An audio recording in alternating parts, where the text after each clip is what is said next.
వేములవాడ దర్గా అంశం ఏంటి, అసలు అక్కడ వివాదం ఏంటి అనేసి చాలామంది ఒక వీడియో ద్వారా తెలుసుకున్నారు. ఆయనే మదన్ గుప్తా గారు ఆ వీడియోని బయట పెట్టడం జరిగిందనమాట. అసలు అక్కడ టెంపుల్కి సంబంధించిన అసలు కథ ఏంటి అనేసి. అయితే ఇప్పుడు అదే వేములవాడలో ఏదైతే దర్గా ఉందో ఆ దర్గాని తీసివేయడం జరుగుతుందన్నమాట. అదే విషయం పైన మాట్లాడుకుందాము. అన్న, ఫస్ట్ ఆఫ్ ఆల్ కంగ్రాట్స్. మీలాంటి వాళ్ళు, సో సీనియర్ జర్నలిస్టులు అనుకోవచ్చు, లేకపోతే సంఘం నుంచి అనుకోవచ్చు, మీలాంటి వాళ్ళు బయటకు వచ్చి వాయిస్ రేస్ చేయడం వల్ల అండ్ అసలు దర్గా ఉండాలా వద్దా అనేసి ఒక రకంగా ఒక ప్రశ్నని మీరు తెలంగాణ జనాల మధ్యన లేకపోతే హిందువుల మధ్యన తీసుకొచ్చారు మీ వీడియోల ద్వారా. కాబట్టి ఈరోజు అక్కడ దర్గా అన్నది తీసివేయడం జరుగుతుంది. సో ఫస్ట్ ఆఫ్ ఆల్ మీకు కంగ్రాట్స్ చెప్తూ మన టీం అందరికీ కంగ్రాట్స్ చెప్తున్నాను. ఎట్లా అనిపిస్తుంది? ఇది నా వల్లే జరిగింది అనుకోవడం అది అంత సరైన విషయం కాదు. నిజంగా భగవత్ కృప. అయితే ఇదే సమయానికి ప్రభుత్వం కూడా హిందువుల యొక్క మనోభావాలని గుర్తించి ఆ దర్గాను అక్కడి నుంచి తొలగించాలి అనుకోవడం ఇది ఒక అభినందించదగ్గ విషయం. ప్రభుత్వాన్ని చాలా సంవత్సరాల నుంచి హిందువుల మనస్సులో ఉన్నటువంటి ఒక ముళ్ళుని ఇప్పుడు తీసివేయడం జరిగింది. అది నిజంగా చాలా చాలా చాలా ఇది ఈ విషయం విన్న వెంటనే ఆ రోజు నేను హాయిగా నిద్రపోయాను. చాలా చాలా మంచి నిర్ణయం తీసుకున్నది ప్రభుత్వం. ఇలాగే ప్రభుత్వం హిందువుల మనోభావాలు దెబ్బతినకుండా ప్రవర్తిస్తూ ఇంకా అనేకమైనటువంటి సమస్యలు హిందువులకి మన తెలంగాణలో ఉన్నాయి. వాటిల్ని కూడా ఒక సకారాత్మక దృక్పథంతో చూస్తూ ప్రభుత్వం నిర్ణయాలు తీసుకోవాలి అని కోరుకుంటున్నాను. వేములవాడ దర్గా గురించి ఆ కహాని చాలామందికి తెలిసి ఉండవచ్చు అండ్ మీ వీడియోల ద్వారా చూసిన వాళ్ళకి చాలామందికి తెలుసు. బట్ మా వ్యూవర్స్ కూడా ఉన్నారు, వాళ్ళకి ఒక ముక్కలు చెప్పాలి అంటే ఏం చెప్తారు? అంటే అక్కడ అసలు దర్గా ఎలా వచ్చింది? ఇది నిజాంల పాలనలో ఇది మన వేములవాడ రాజరాజేశ్వర స్వామి దేవాలయం అందరికీ ప్రసిద్ధమైన దేవాలయం, అందరికీ తెలిసిన దేవాలయం. అక్కడ స్వామివారి మీద మూత్ర విసర్జన చేసినటువంటి దుర్మార్గుడు వాడిని అక్కడ ఉన్న ప్రజలు చంపి అక్కడ పాతిపెట్టారు. చంపారు, పాతిపెట్టలేదు, చంపారు. ప్రజలు చంపారు. నిజాం వాడిని చంపినందుకు ఇదిగా వాడిని స్వామి ముందే పాతర వేయించి అక్కడే ఒక దర్గా నిర్మింపజేశాడు. అంటే స్వామి ఇది హిందువుల అంటే హిందువుల కంటే మేము హెచ్చు అని చెప్పడానికి ఇటువంటివన్నీ చాలా అసలు దేశవ్యాప్తంగా కూడా చాలా ఉదాహరణలు ఉన్నాయి. ఇప్పుడు మనం కాశీ చూస్తే కాశీ విశ్వనాథుని ఆలయాన్ని కూలగొట్టి ఆ శివలింగాన్ని వజూఖానాలో ఇచ్చేశారు. ఇలా చాలా ఉన్నాయి. ఇక్కడ అందరి మనోభావాలు దెబ్బతింటున్నాయి. అందరి మనోభావాలు చాలా ప్రత్యేకంగా హిందువుల మనోభావాలు చాలా ఇదవుతున్నాయి. ఈ విషయాన్ని నేను చెప్పడం జరిగింది ఇంతకుముందు. చాలా మొత్తం మన హిందూ సమాజంలో ఒక రకమైన చైతన్యం వచ్చింది. అక్కడికి వెళ్ళినటువంటి వాళ్ళు ఇంతకుముందు ఈ విషయాలు తెలియక దర్గాను కూడా దర్శించేవాళ్ళు అందరూ. తర్వాత కాలంలో దర్గాని దర్శించడం మానేశారు. బట్ దర్గా అన్నది ఇస్లాంలో హరాం కిందికి వస్తుంది. సో అలాంటి వాటిని కూడా ఆమోదయోగ్యం అన్నది అనేసి అక్కడ ఒక రకంగా బిజినెస్ అన్నది స్టార్ట్ అయింది. దర్గాకి వెళ్ళిన వాళ్ళు 100-200 వేసేసి మామూలుగా ఒక ఆలయానికి వెళ్తే అక్కడ ఆలయంలో పంతులు ఏదైతే ఆరతి వెలిగిస్తారో, సో ఆరతినిస్తారో ఆ పళ్ళెంలో 5 రూపాయలు 10 రూపాయలు వేయడానికి కూడా వెనకంజ వేసే హిందువులు దర్గా దగ్గరికి వెళ్ళేసరికి ఆ ఫలానా ఒక రకమైన తాడుని తీసుకోవడానికి తాడు అంటారు కదా, సో అది కట్టడానికి కూడా 100 నుంచి 200, 300 కూడా వసూలు చేసేవాళ్ళు. సో ఇది ఒక బిజినెస్ మోడల్ లాగా తయారైంది నిజంగా. ఇప్పుడు మీరు హిందువుల్ని తప్పుపట్టకండి, మనల్ని మనమే తప్పుపట్టుకుందాం. ఎందుకనంటే ఈ విషయాలు హిందువులకి మనం ఎంతమందికి తెలియజేసాం చెప్పండి. మనం తెలియజేయాల్సినటువంటి బాధ్యత హిందువులకి తెలిసినటువంటి వాళ్ళకు ఉన్నది కదా. మరి ఈ విషయాల్ని హిందువుల దాకా తీసుకెళ్దాం. ఇప్పుడు దర్గాలు ఎవరికి కడతారు? చనిపోయిన వాళ్ళకి. ఎవరు చనిపోయారు? హిందువుల మీద దాడులు చేసినటువంటి వాళ్ళు, లేదా హిందూ ధర్మాన్ని నిరసించేటటువంటి వాళ్ళు, హిందువుల్ని నీచంగా చూసేటటువంటి వాళ్ళు వీళ్ళకి దర్గాలు కడతారు. సరే, కొన్ని దర్గాలు అసలు ఏమీ లేకుండా కూడా రోడ్డు మధ్యలో కట్టి, కొన్ని దర్గాలు అయితే ఫ్లైఓవర్ల మీద కూడా వెలిసినాయి, అది వేరే విషయం.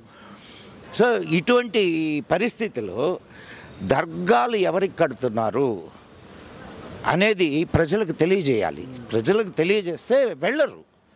ఇప్పుడు నిన్ను చంపిన, నీ తాతల్ని తండ్రుల్ని చంపిన వాడి మసీదుకి వెళ్ళి, మసీద్ అంటున్నారా, దర్గాకి వెళ్ళి నువ్వు నమస్కారం చేయడం అనేది ఎంత హాస్యాస్పదం. సంవత్సరానికి ఒకసారి నీ తాత తండ్రుల దర్గాల ఈ సమాధుల దగ్గరికే వెళ్ళవు. ఎవడో చస్తే వాడి సమాధి దగ్గరికి వెళ్ళి నువ్వు దండం పెట్టుకోవడం అనేది ఎంతవరకు సమంజసమైనటువంటి విషయం. ఈ విషయాన్ని హిందువులందరూ ఆలోచించాలి. అందరూ ఆలోచిస్తే సమస్య పరిష్కారం అవుద్ది. ఎవరిని మనం నిందించాల్సిన పని లేదు. అది వాళ్ళ, ఇప్పుడు మీరు అన్నారు అది ఇస్లాంలో దర్గా అనేది హరామని. అది కొందరికి అది, ఇప్పుడు చాలా ఫిర్కాలు ఉన్నాయి ముస్లిమ్స్లో. ఎందుకు ఇప్పుడు ఒక గొడవ జరుగుతూ ఉంది ప్రస్తుతం, బరేల్వి అండ్ దేవబంద్ కట్టరు, బరేల్వి కొంత సాఫ్ట్, వీళ్ళిద్దరికి మధ్య గొడవ జరుగుతుంది.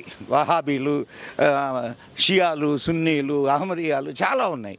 వాళ్ళ సాంప్రదాయాలు వాళ్ళ సాంప్రదాయాలను వాళ్ళు పాటించుకొనియండి. కానీ హిందువులు వాళ్ళ సాంప్రదాయాలని గుర్తించి వాళ్ళ సాంప్రదాయాలని పాటించుకుంటూ ఉంటే ఖచ్చితంగా హిందూ సమాజంలో మార్పు వస్తుంది. ఇప్పుడు ఈ విషయంలో ప్రత్యేకంగా ఇప్పుడు మీరు మొదలుపెట్టినటువంటి విషయం ఏదైతే ఉందో అది చాలా మంచి విషయం. ఇది విజయం అని అనుకునే దానికంటే ప్రభుత్వం సకారాత్మకంగా స్పందించి ఈ చర్య తీసుకుంది అని అనుకోవడం మాత్రం సమంజసం. ఇక్కడ విజయాలు అపజయాలు ఏం లేవు. ఇక్కడ మనోభావాలు మాత్రమే గుర్తింపులోకి వస్తాయి. ప్రశ్న అన్న, ఏదైతే ఇప్పుడు ఆలయం లోపల ఒక దర్గా ఉండేది కదా, అది బయటికి పంపిస్తాను అంటున్నారు. అంటే బయట పెట్టిన తర్వాత కూడా అక్కడ కూడా అలాంటిదే పరిస్థితి ఏర్పడవచ్చు కదా? అంటే ఎక్కడో దూరంగా దానికి ఏదో ప్లేస్ కేటాయించారని విన్నాను నేను. ఎక్కడో దూరంగా, బయట కాదు. ఒకటి, ఇప్పుడు మీకు బహుశా తాజ్మహల్ విషయం తెలుసా? ఏంటి చెప్పండి నాకు. తాజ్మహల్ శివాలయం అనేసి ఒక వాదన ఉంది. అది దానిపైన ఒక మసీదుని కట్టారు అనేసి, తాజ్మహల్ని కట్టారు అనేసి, అక్కడ ముస్లింలు నమాజ్ చేస్తారని. అసలు తాజ్మహల్ని దేనికి గుర్తుగా చెప్పుకుంటారు? ప్రేమకి. అంటే సినిమాల్లో లేకపోతే ఇంకెక్కడైనా కూడా ఒకప్పుడు ఒక ట్రెండ్ ఉండేది, ఎవరికైనా బహుమతి ఇవ్వాలి అంటే తాజ్మహల్ బొమ్మ ఇచ్చేవాళ్ళన్నమాట. బుద్ధి లేని వాళ్ళు ఎవరికైనా ప్రేమ కానుక ఇవ్వాలి అని అంటే తీసుకుపోయి ఒక సమాధి బొమ్మని ఇవ్వడం అనేది సరే. అదట ప్రక్కన పెడితే, ఎక్కడో 6 నెలల క్రితం చనిపోయినటువంటి ముంతాజ్ బేగం శవాన్ని తోడి ఈ తేజో మహాలయంలో పెట్టడం జరిగింది. ఇప్పుడు 6 నెలల క్రితం ఎక్కడో చనిపోతే, ఎక్కడో పూడిస్తే ఆమె శవాన్ని తీసుకొని వచ్చి ఇక్కడ పెట్టారు. అది ప్రేమకు చిహ్నం. మనం పోయి తాజ్మహల్లో అబ్బా ఎంత గొప్ప ప్రేమికుడు షాజహాన్ అని మనం సంకలు గుద్దుకుంటూ చప్పట్లు సరుచుకుంటూ ఆనందిస్తాం. ఇది ఇక్కడ కూడా అదే పరిస్థితి. ఇక్కడ 200 సంవత్సరాల క్రితం అక్కడ 6 నెలలే, ఇక్కడ ఎప్పుడో 200 సంవత్సరాల క్రితం చచ్చినోడు శవాన్ని బయటకు తీసి బయట వేస్తున్నారు. ఏడైనా కట్టుకొనియండి దర్గా, మనకు అనవసరం.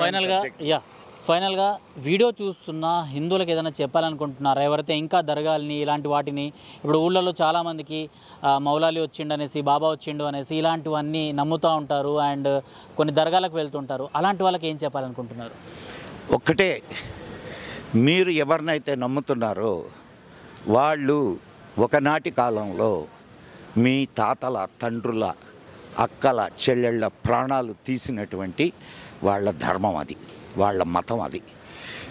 దానికంటే కొన్ని వందల రెట్లు ప్రయోజనాన్ని ఇవ్వగలిగినటువంటి సాధనలు మన హైందవ ధర్మంలో ఉన్నాయి. మీరు ఏదైనా చీడపీడలు ఉన్నప్పుడు హాయిగా హనుమంతుడిని ధ్యానించండి, భైరవ స్వామిని ధ్యానించండి, నరసింహస్వామిని ధ్యానించండి, వారి అనుగ్రహాన్ని పొందడానికి ప్రయత్నం చేయండి. ఈ చిల్లర విషయాలని మర్చిపోండి. హిందువులందరూ మరలా హైందవ ధర్మానికి దగ్గరగండి. ఎప్పుడైతే ఈనాడు 2014లో మనం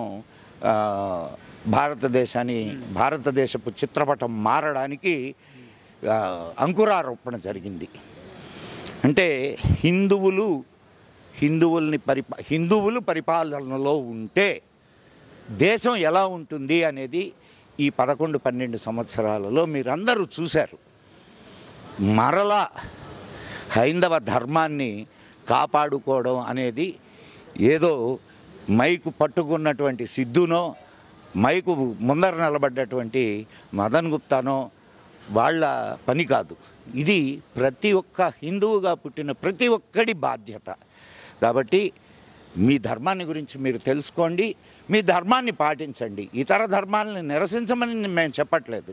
మీ ధర్మాన్ని మీరు పాటించడం మొదలు పెడితే చాలు, ఈ దేశపు చిత్రపటమే మారిపోతుంది.